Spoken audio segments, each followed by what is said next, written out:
Tiens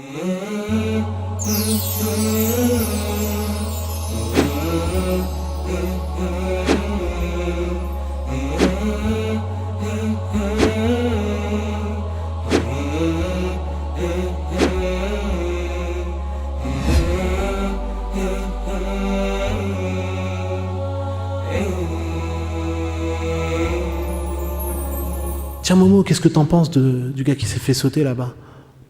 C'est quelqu'un que tu connais? Ou bien Nadia, tu veux pas t'intégrer?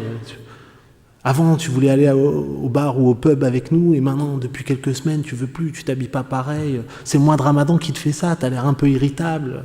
Et on se permet des remarques qui tombent pas sous le coup de la loi, mais qui, au fur et à mesure, abîment la relation entre les gens, et qui participent d'une idéologie plus large. Et donc, les causes de l'islamophobie sont bien profondes, et elles sont enracinées dans un terreau historique, idéologique, politique particulier. Et ça fait que l'islamophobie prend des formes très différentes, et on verra en termes de responsabilité à qui elles sont imputables.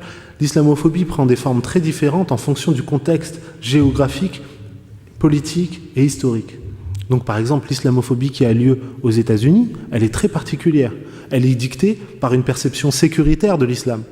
Après le 11 septembre, et avant même, puisqu'il y avait un certain nombre d'actes de terrorisme, on a construit l'image de musulmans comme étant des gens violents. Et donc ils sont une menace directe à la sécurité nationale. On le voit dans le cinéma, on le voit dans les séries télévision, on le voit dans la production musicale, dans la production intellectuelle, et au fur et à mesure, dans l'imaginaire collectif, les musulmans sont une menace. Les musulmans ne sont pas un problème parce qu'ils sont des croyants. Ils sont un problème parce qu'ils sont une menace sécuritaire. D'accord ? Et donc, il y a l'idée qu'il n'y a pas de bons musulmans. Parce que si un musulman porte une barbe et qu'il est un activiste, alors il est explicitement un terroriste, si il est sympa ou même qu'il ne porte pas de barbe ou qu'il passe un peu dans le moule général, eh bien c'est un des pires. Il fait semblant d'être gentil, mais en fait, il a un agenda détourné. Et quand il y aura un acte de terrorisme, il va être potentiellement l'espèce de complice qui va être l'agent infiltré dans le système classique, et ainsi de suite, pour l'aider. Et malheureusement, c'est ce qu'on voit dans des émissions, dans des films, dans des séries télé qui sont structurantes. Un Américain lambda, quand il veut se faire une idée des musulmans, il lit pas un ouvrage sociologique ou anthropologique à propos de ce que sont les musulmans en tant que population, de leur comportement. Non, il allume la télé et il voit Jack Bauer. Et donc, la manière de respecter les musulmans dans Jack Bauer et dans 24, c'est d'enlever les chaussures avant de rentrer dans la mosquée pour tuer des musulmans. Voilà le respect et la compréhension de civilisations qui se parlent et qui dialoguent l'une avec l'autre. Donc il y a cette construction imaginaire du fait musulman comme étant un danger sécuritaire pour les États-Unis, et eux n'ont absolument aucun problème avec le fait que les musulmans soient des croyants. Ils n'ont absolument aucun problème avec le fait que les musulmans aient une pratique religieuse, un code vestimentaire particulier, des habitudes, un certain nombre de gestes qui font la pratique islamique au quotidien. Mais ils voient malheureusement leurs concitoyens musulmans comme une menace. Et ça fait que l'islamophobie est très présente dans les médias, mais très faible dans la réalité. Donc il n'y a pas de discrimination de sœurs qui portent le hijab ou de frères qui portent une barbe. Il n'y en a pas. Ils sont acceptés à tous les niveaux de la société, parfois aux plus hauts échelons de l'administration américaine ou dans les grandes entreprises. D'accord ? Et ça, c'est une spécificité liée à la culture anglo-saxonne et à l'idéologie américaine, quoi qu'on en pense, positive ou négative. En France, c'est très différent de ça. C'est très différent de ça. On va construire une islamophobie platonique, une islamophobie sympa, une islamophobie acceptable. D'accord ? Et il y a deux courants de pensée qui structurent cette islamophobie française. Le premier courant de pensée, c'est l'islamophobie de droite. C'est celle qui dit que les musulmans et l'islam sont un facteur extérieur à la société française. Ils sont des étrangers, et leur religion est étrangère. Et l'identité française et européenne, elle est blanche, judéo-chrétienne, et elle est fixe pour toujours. Et donc toute personne qui viendrait sur le territoire français ou qui vivrait sur le territoire français doit s'assimiler. Il doit rentrer dans un moule qu'on aura défini pour lui. Ça s'appelle l'assimilation. Et donc il doit abandonner tout code religieux, vestimentaire, culturel, intellectuel qui contreviendrait à cette idéologie qu'on aura présentée, à cette identité qu'on aura présentée, comme une condition nécessaire à l'acceptation dans le pays. D'accord ? Il n'y a pas d'acceptation, puisqu'il y a une destruction de l'identité.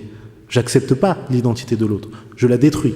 Et quand il n'a plus cette identité-là, quand il a mon identité, j'ai plus besoin de l'accepter, puisqu'il est moi, il est une copie de moi. Il est nié dans son identité, dans son parcours, je détruis ça. C'est ça l'assimilation volontaire. C'est ça le parcours qu'on propose à droite pour accepter les musulmans, pour tolérer les musulmans. Et puis à gauche, on va viser la même population avec les mêmes effets, l'exclusion progressive des musulmans, mais on va utiliser des arguments différents, une construction idéologique différente. On va se servir de la laïcité, on va se servir du droit des femmes, on va se servir de la liberté d'expression. Et ces mots, qu'est-ce qu'ils ont en commun ? Ils ont une connotation très positive dans la société française. Sauf qu'on va les dévoyer de leur sens initial pour en faire des outils d'exclusion. Comment ça marche ? Eh bien, par exemple, la laïcité, c'est un concept qui a été établi par la loi française et qui était censé garantir le fait que le gouvernement ne va pas se servir des moyens du gouvernement pour essayer de forcer les gens à adopter telle religion en particulier, ou bien telle autre, ou bien favoriser l'une par rapport à l'autre, et ainsi de suite. D'accord ?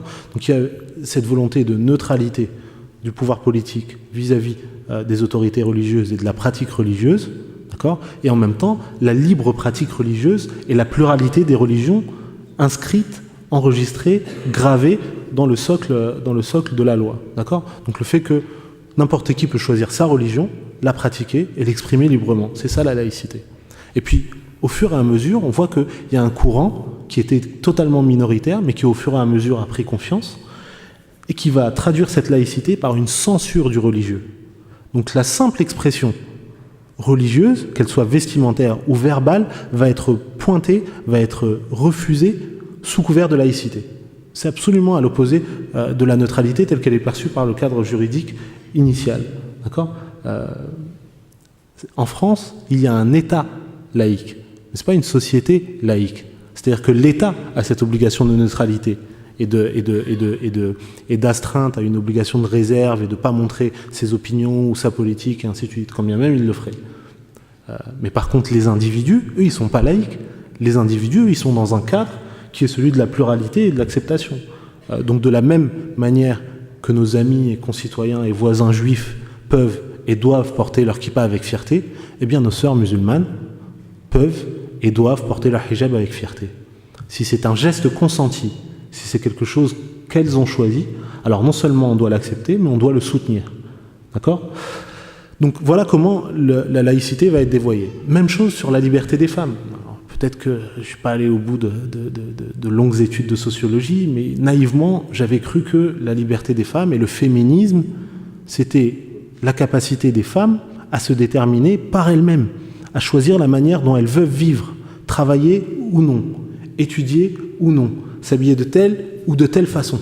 Et que nous, hommes, entourage, on n'avait pas à essayer de faire pression sur elles. Donc c'est la liberté des femmes à s'autodéterminer dans leur choix de vie. D'accord ? Pourquoi est-ce que cette liberté, elle est niée aux femmes musulmanes dès lors qu'elles choisissent de l'exprimer par le port d'un foulard ? Ou par le fait qu'elles n'ont pas envie d'être des working girls qui passent 20 ans de leur vie à travailler dans la finance pour se rendre compte à 40 ans qu'elles sont passées à côté de quelque chose d'essentiel dans leur vie ? Pourquoi est-ce que ce droit-là, il leur est nié à elles quand elles font ce choix-là ? D'accord ? On a une vision sélective du féminisme. On a une vision sélective du droit des femmes. Et donc on va approuver certaines formes d'émancipation et en refuser un certain nombre d'autres. Donc on va considérer qu'une femme libérée, c'est une femme qui adopte un code vestimentaire qui est à l'opposé de celle qui porte le hijab. Moins tu portes, plus tu seras libéré. Et donc on va avoir, pour vendre du yaourt, des femmes qui se dénudent complètement, ou quand on va montrer à la télévision ou dans la société ou dans des magazines, c'est-à-dire le degré de libération d'une femme se mesure inversement, proportionnellement à la quantité vestimentaire qu'elle porte. J'ai pas de choix et j'ai pas de jugement de valeur sur le choix des unes et des autres dans leur manière de s'habiller. Mais je trouve qu'il y a une incohérence et un paradoxe total dans le fait de dire que l'une est libérée et que l'autre est opprimée simplement parce qu'elle a choisi de s'habiller différemment. Et donc je demande à ce qu'on respecte strictement cette liberté des femmes qu'on prône et qu'on affiche aux quatre coins de la France, à savoir de choisir comment elles ont envie de s'habiller, de choisir comment elles ont envie de participer à la société, de choisir ce qu'elles ont envie d'étudier et ce dans quoi elles ont envie ou non de travailler. Voilà comment est-ce que le féminisme va être instrumentalisé. Même chose pour la liberté d'expression. En gros, la liberté d'expression telle qu'elle est aujourd'hui appliquée, son sens d'usage, c'est la liberté d'insulter les musulmans sans qu'ils aient le droit de répondre. C'est ça la liberté d'expression. Donc, on insulte les musulmans, c'est de la liberté d'expression. Les musulmans répondent, c'est du discours extrémiste, c'est du discours radical. Le fait de pointer les dérives de tel journal qui publie des caricatures absolument insupportables, le fait de pointer le discours islamophobe dans la bouche de telle ou telle figure politique, ça va être de fait stigmatisé comme étant de l'extrémisme ou du radicalisme et ainsi de suite. Et en gros, on va utiliser des mots pièges pour disqualifier la parole des musulmans quand elle ne nous convient pas. Donc un musulman modéré et un musulman extrémiste. Un musulman acceptable et un musulman à bannir. Un musulman modéré, c'est un musulman d'accord. Si tu es d'accord avec moi, je considère que tu es modéré. Si tu as un problème avec ma manière de gouverner, avec ma manière de parler, avec ma manière de penser, c'est déjà que tu es dans une certaine forme d'extrémisme. Et donc je disqualifie les paroles non approuvées. Et donc on va sélectionner parmi nous les bons musulmans comme étant ceux qui auront accepté, a priori, la parole politique dominante. Et donc, voilà comment, à droite comme à gauche, on construit des discours très différents idéologiquement. Ils sont très différents, mais ils ont le même impact et ils visent la même population. D'accord ? Il y a une part qui est idéologique, profonde, et elle est là de long terme, et une part qui est contextuelle. La part qui est contextuelle, elle est liée, par exemple, au fait que la France et l'Europe, plus largement, traversent une crise.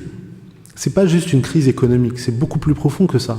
C'est une crise identitaire, c'est une crise morale, c'est une crise sociétale. On vit dans des grandes villes où les gens n'ont jamais été si proches les uns des autres physiquement. Et pourtant, ils sont dans des univers totalement différents. Il y a une distance immense entre eux. Ils ne se parlent pas. Ils sont seuls face à leur téléphone. Ils parlent à leur téléphone. Ils s'envoient des SMS à l'autre bout du monde, mais leurs voisins de métro ou leurs voisins dans la maison, ils ne connaissent pas. Il y a des quartiers en France où il y a des personnes âgées qui meurent et ça prend 3 semaines de savoir qu'elles sont mortes. Parce qu'il n'y a personne qui va taper à leur porte pour savoir comment elles vont. Personne. Ni leurs voisins, ni leurs enfants. Et notre société, qui est censée être au summum du progrès, eh bien, d'un point de vue humain, d'un point de vue moral, on n'a jamais été aussi bas. Il n'y a jamais eu autant d'animosité entre les gens. Il n'y a jamais eu autant d'indifférence face à la souffrance des autres. Et donc, cet élément-là, il ne distingue pas qui est musulman et qui ne l'est pas. Donc c'est normal que, s'agissant d'une communauté ou d'une minorité dans un pays, eh bien, eux aussi, comme les autres, soient maltraités. D'accord ? Normal, mais pas acceptable. Normal au sens de l'occurrence, fréquent, mais pas acceptable. La deuxième chose, c'est qu'il y a une idéologie qui est très prégnante dans le contexte européen de l'Ouest, je pense à la France ou à un pays comme la Hollande, c'est une idéologie anti-religieuse. C'est-à-dire que la laïcité ou le sécularisme, c'est vécu comme un combat et comme un rejet du religieux. Donc avant même qu'il y ait une présence musulmane en France et en Europe de l'Ouest, il y avait un rejet manifeste du religieux, qui est vécu comme quelque chose de arriéré, complètement passé de mode, anachronique en vérité. Et pourquoi est-ce que c'est les musulmans qui sont visés ? Eh bien parce que majoritairement, ils deviennent, au fur et à mesure, la majorité pratiquante. Je me rappelle d'une conférence où j'intervenais sur la finance islamique, et il y avait l'intervenant avant moi qui disait, il était chrétien, et il disait que au fur et à mesure, l'Église avait fait son chemin et avait finalement accepté l'idée des intérêts, l'idée de l'usure et l'idée de la spéculation et ainsi de suite. Et je suis désolé de répondre. Nous, on est des musulmans. On ne va pas changer notre religion parce que ça correspond au marché financier ou que ça convient au marché financier. On n'est pas responsable du fait que les autres abandonnent ou s'accordent quelques libertés avec leur religion, avec leur cadre de pensée, avec leur éthique. D'accord ? Donc peut-être aujourd'hui que les musulmans sont persécutés et sont visés par une certaine forme de discours anti-religieux, parce qu'ils sont dans la masse des gens et des croyants ceux qui sont les plus visibles, ou ou ceux qui sont dans une espèce de dynamisme ou d'effort. Et malheureusement, nos amis chrétiens, quand bien même ils partagent une essentielle partie de notre éthique et de notre morale, eh bien ils peinent à reconstruire, à reconstituer un modèle de développement pour leurs églises, pour leurs associations et ainsi de suite. Parce qu'ils sont stigmatisés comme les autres, comme étant ringards, passez-moi l'expression, hors du temps. Et donc cette église-là, elle a énormément souffert d'un discours anti-religieux. Et les musulmans payent aussi le fruit de cette idéologie anti-religieuse. Donc il y a des causes qui sont profondes, et puis il y a des causes qui remontent à bien longtemps. L'idéologie coloniale, elle n'est pas non plus étrangère à certaines des dérives auxquelles on fait face aujourd'hui. Quand on nous explique que les civilisations ne se valent pas, quand on nous explique qu'il faut civiliser les musulmans, quand on nous explique que les musulmans ont besoin d'être aidés, parce qu'en fait on est des incapables et on a besoin qu'on nous explique comment il faut se libérer, comment est-ce qu'il faut penser, comment est-ce qu'il faut envisager la culture et ainsi de suite. C'est purement une idéologie coloniale, parce que autant des colonies aussi, il y avait ces deux modes de pensée. Le mode de pensée qu'ils sont une sous-race, c'est pas très grave si on va prendre leurs ressources, et au bout du compte, ils sont pas tellement entre le chimpanzé et nous, ces populations, elles sont quelque part à un degré de développement qui reste à établir. Et puis il y a un deuxième mode qui est, regardez comme ils sont gentils ces indigènes. Ils sont vraiment attendrissants, ils s'aiment aussi, il y a une forme d'amour entre les mamans et les trucs. Il faudrait peut-être qu'on aille les aider. Il faudrait peut-être qu'on aille les aider à se libérer, à apprendre le langage, à apprendre la civilisation, à apprendre à vivre comme nous. Parce qu'on ne considérera pas qu'ils sont nos égaux tant qu'ils ne seront pas exactement comme nous. Et donc cette idéologie-là, elle date de très très longtemps. Elle ne s'exprime plus de manière explicite. Mais on va trouver, ça et là, des formes de racisme qui ne se disent pas et qui sont un héritage, parfois inconscient, du temps des colonies. Vous les Noirs, vous dansez bien.